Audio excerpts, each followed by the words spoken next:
بسم اللہ الرحمن الرحیم۔ السلام علیکم۔ روزانہ واقعات سننے کے لیے اس چینل کو سبسکرائب کریں۔ ایک یہودی کے پاس ایک مسلمان ہیرے تراشنے کا کام کرتا تھا جو اپنے کام میں ہنر مند اور حد سے زیادہ ایماندار تھا۔ یہودی اس سونار کی کاریگری سے بے تحاشا نفع کمانے کے باوجود اسے مناسب معاوضہ ادا نہ کرتا تھا، جس کی وجہ سے وہ بمشکل اپنے گھر کا خرچہ پورا کرتا تھا۔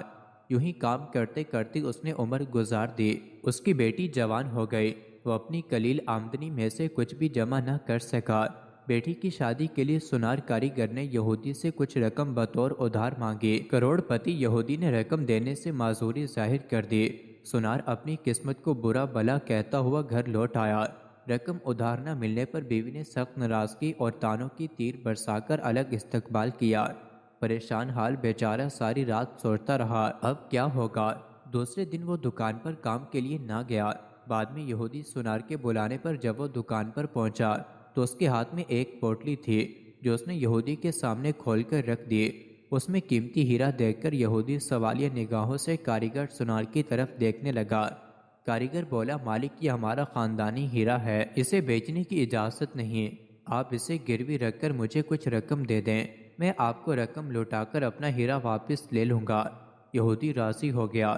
مسلمان کاریگر نے قرضے کی رقم سے بیٹی کی شادی کر دی، پھر دن رات کام کر کے قرض کی رقم آہستہ آہستہ ادا کرنے لگ گیا۔ قرضے کی آخری قسط ادا کرنے کے بعد مسلمان کاریگر نے اپنے ہیرے کا مطالبہ کیا۔ یہودی نے وہ ہیرا لا کر اس کے سامنے رکھ دیا۔ ہیرا تراشنے والے کاریگر نے ہیرا لے کر پانی میں رکھ دیا۔ دیکھتے ہی دیکھتے ہیرا گھل کر ختم ہو گیا۔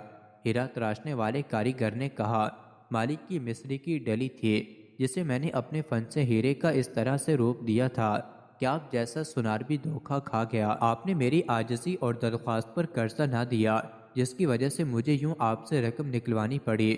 میں مسلمان ہوں، اس لیے بھاگا نہیں، آپ کی پائی پائی ادا کر کے سرخرو ہو گیا۔